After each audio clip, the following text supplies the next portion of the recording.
We keep talking about this thing as being north versus south. That's not the issue. It is rural versus urban.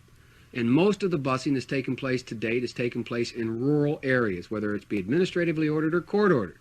Now we're moving into applying the same standards to urban areas.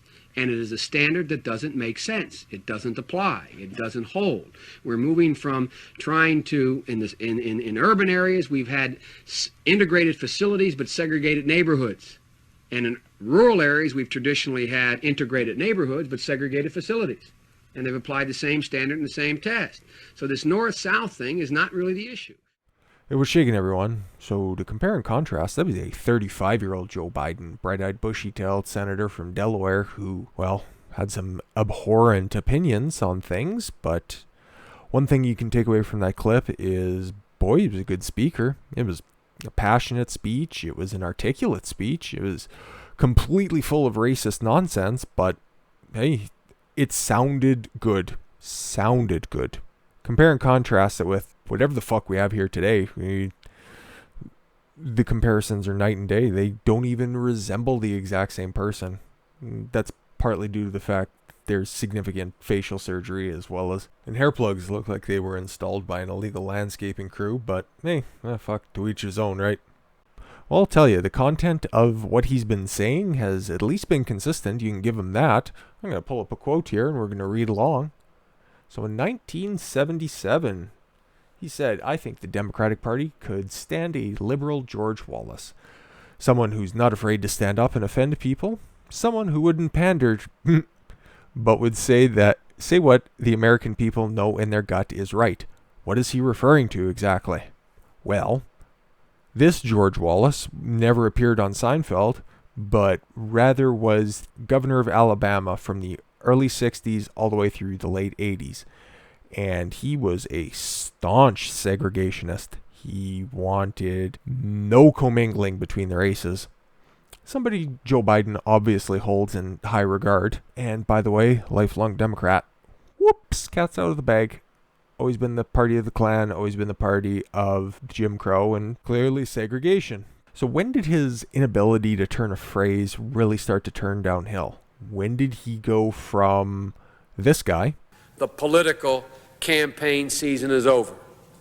And I sadly predict, Mr. President, that this is going to be one of the bitterest, dirtiest presidential campaigns we will have seen in modern times. To this guy.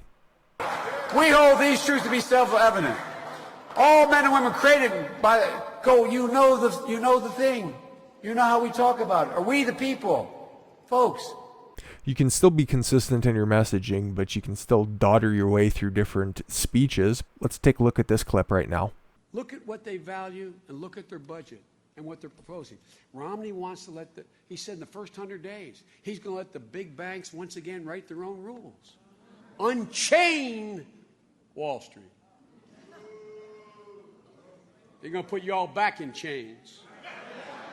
So even way back in 2012, he could stand in front of a group of people, go off the cuff a little bit, read a teleprompter, and deliver a stupid but compelling speech. He could really hold a room, and you compare and contrast that with... Thank you all. Thank you all for listening. Oh. Thanks. Thanks. Okay.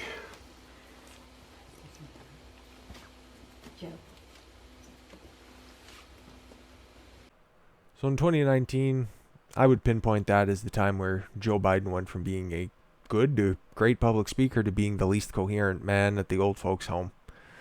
It's sad, really. Stop making this 77-year-old say your scripted leftist talking points and just let him retire to a little cottage with a blanket on his lap and let him live out his last, 6, 8, 10 months. He's fucking ancient, folks. Let's get over it. But that's all I wanted to look at here today. I just wanted to pinpoint when Joe started to go downhill. He's been saying dumb shit forever. Now it's just with a lot more ums, ahs, ahs, and blank stares. So thanks for taking the time to watch this here today. A couple more video elements, getting a little bit more comfortable. And yeah, hopefully we can continue growing. Anyways, Thanks a lot, guys. I've been Don Khan-Swaylo, and follow your gut and get after it. Take care, everyone.